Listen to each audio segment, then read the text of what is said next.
Our story begins in a small coastal town called Seabrookhaven, where the ocean whispered secrets to anyone willing to listen.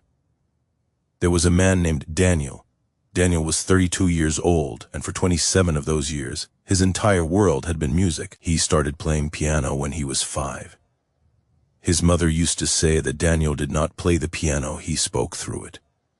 Every emotion he could not express with words, every feeling too deep for conversation, Daniel poured into the keys. He became famous. Not the kind of famous where everyone knows your face, but the kind where people closed their eyes during his concerts and cried without knowing why. That was Daniel's gift. But here is where the story takes a turn that might make your heart ache. Are you ready? 8 months before our story begins, Daniel woke up one morning to silence. Complete, terrifying, permanent silence. A rare condition had stolen his hearing overnight. The doctor said it happens sometimes. No warning, no explanation. Just gone.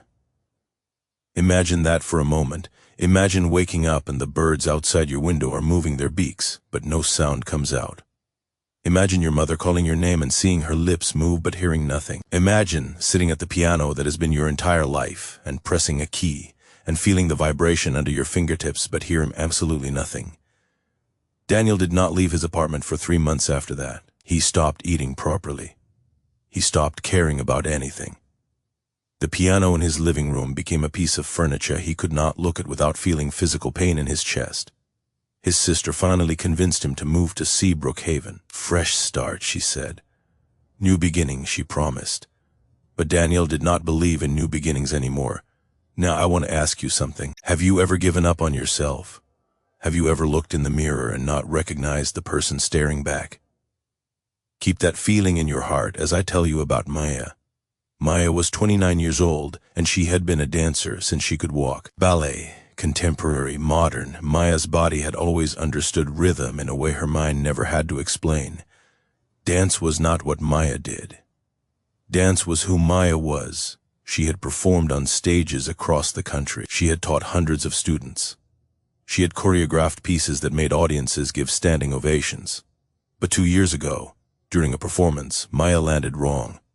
One moment she was in the air, feeling like she was flying. The next moment she was on the ground, and she knew even before the doctors told her, that she would never dance the same way again. The injury to her spine was not severe enough to take away her ability to walk, but it was severe enough to take away her ability to dance professionally. Maya moved to Seabrookhaven because it was far away from every stage that reminded her of what she had lost. She opened a small dance studio for children. She could still teach basic steps. She could still share her love of movement with others, but every time she watched her students leap and spin, something inside her broke a little more. Are you starting to see where this story is going? 2 broken people in the same small town, both of them running from who they used to be. Both of them convinced they would never feel whole again. They met on a Tuesday. Daniel was walking along the beach at sunset. He walked there every evening because watching the waves was the closest he got to feeling peaceful anymore. He could not hear the ocean, but he could feel it somehow. The rhythm of the waves against the shore. It reminded him that some things still moved in patterns, even when his world had become silent chaos.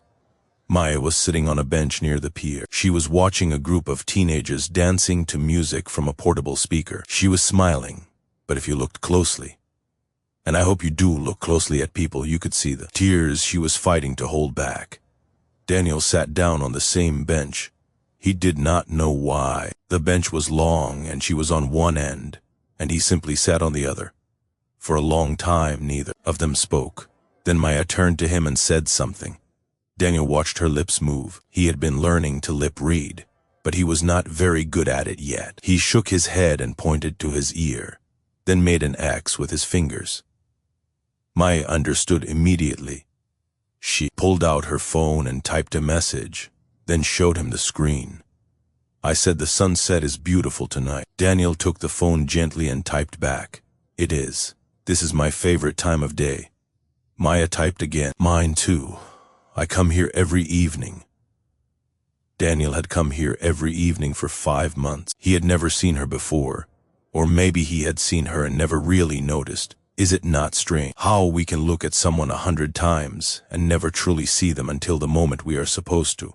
They began meeting at that bench every evening. At first, they communicated only through typing on their phones, short messages, simple observations about the weather, the ocean, the tourists who came and went. But slowly, the messages became longer. Maya told Daniel about her dance studio, about the little girl who could not do a single turn without falling but kept trying every single class, about the boy who was too shy to dance in front of others but moved like water when he thought no one was watching. Daniel told Maya about his music, about the symphony he had been composing before he lost his hearing, about how he still had the entire piece in his head, every note perfect, but could not bear to write it down because what was the point of music he would never hear. One evening, about 3 weeks after they started meeting, Maya typed something that changed everything. "I want to show you something. Will you come to my studio tomorrow?" Daniel almost said no. He had stopped going anywhere that might remind him of the life he used to have. But there was something about Maya, something in the way she looked at him like she truly saw him. Not the famous pianist who lost his hearing, not the tragedy that everyone else saw. Just Daniel. He typed back one word: yes. The next evening, Daniel stood in Maya's small dance studio. The walls were covered with mirrors. A wooden bar ran along one side. The floor was smooth and worn from years of dancing feet. Maya stood in the center of the room. She was nervous. Daniel could see it in the way she kept touching her hair, the way she could not quite meet his eyes. She typed on her phone and showed him. "I cannot dance anymore. Not the way I used to, but I want to show you something I have been working on. It is not perfect. It is not even good, but I wanted you to be the first person to see it." Daniel nodded. Maya took a deep breath, and then she began to move. It was not the kind of dancing Daniel had seen in videos of professional performances. It was not leaps or spins or technically perfect positions. It was something else entirely. Maya moved slowly, deliberately. Every gesture of her arms, every tilt of her head, every small step told a story. The story of loss, the story of grief, the story of trying to find beauty in a life that had been completely shattered. Daniel watched with tears streaming down his face. He could not hear any music, but for the first time in 8 months, he did not need to, because Maya's movement was music. Every gesture was a note. Every pause was a rest. Every wave of her arm was a melody he could feel in his chest. When she finished, she stood there breathing heavily, looking at him with eyes full of fear. Fear that he would think it was foolish. Fear that he would not understand. Daniel walked across the studio floor until he was standing right in front of her. He took out his phone and typed with shaking fingers. "That was the most beautiful thing I have ever seen in my life." Maya burst into tears, and Daniel, who had not touched another person in months, wrapped his arms around her and held her while she cried. From that moment on, everything changed. Daniel started coming to Maya's studio every evening. After her classes ended, Maya would dance, and Daniel would watch, and slowly, something incredible began to happen. Daniel started writing music again. Not by hearing it, by feeling it. He watched Maya move, and the notes appeared in his mind like magic. He would rush home after each session and write frantically, filling page after page with music he would never hear but could somehow see through Maya's dancing.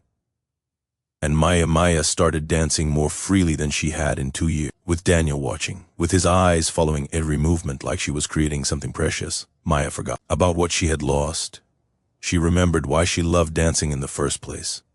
Not for the applause, not for the perfect technique, not for the standing ovations, for the feeling, for the expression, for the ability to say things with her body that words could never capture. One evening, about 4 months after they first met, Daniel showed Maya the symphony he had been composing. It was finished.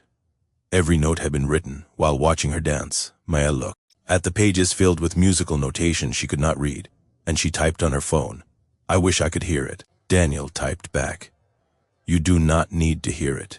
You already know every note.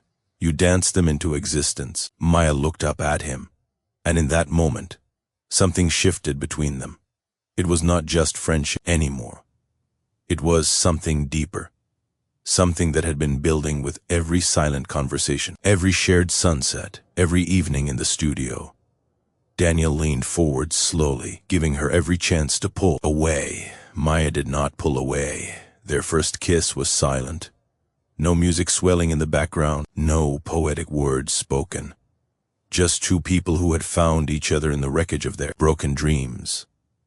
Just two hearts beating in perfect rhythm. Are you crying yet? Because I need you to understand something important. This story is not about two people falling in love. This story is about two people learning that losing everything they thought they were sometimes opens the door to becoming everything they were meant to be. Daniel's symphony was eventually performed by an orchestra in the city. He sat in the audience with Maya beside him, holding his hand. He could not hear a single note, but he watched Maya's face as she listened.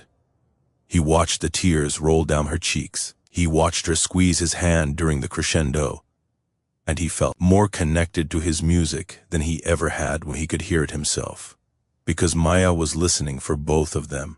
At the end of the performance, the entire audience stood. Maya leaned over and typed on her phone, then held it up for Daniel to read. It is the most beautiful thing I have ever heard. Thank you for letting me be a part of it. Daniel typed back, you are not a part of it. You are it. Every note is you. 6 months later, Daniel asked Maya to marry him. He did not get down on one knee. He did not give a big speech. He simply took her to that bench on the pier where they had first met at sunset, and he handed her a piece of paper. On it, he had written music, a simple melody, and underneath the notes, he had written words. This is the sound of my heart when I am with you. I want to feel this way forever. Will you marry me? Maya could not read music, but she did not need to. She said yes with tears in her eyes, and her arms wrapped around the man who had taught her that love was not about being whole.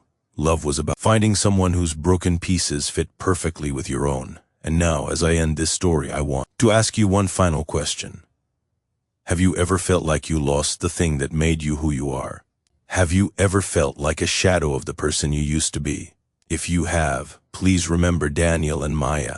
Remember that sometimes the end of one story is just the beginning of another. Remember that the people who have known darkness can recognize light in ways that others cannot. And remember that love, true, deep, earth-shaking love, does not happen because two people are perfect. It happens because two people are brave enough to show each other their scars. If this story touched your heart, I need you to do something for me. Take a moment right now and think of one person in your life who might be struggling. One person who might feel broken. One person who might need to hear that their story is not over. And reach out to them. Because everyone deserves to find their Maya. Everyone deserves to find their Daniel. Everyone deserves to know that even in silence, love can be the loudest thing in the room. Thank you for staying until the end. Until next time, keep believing in love.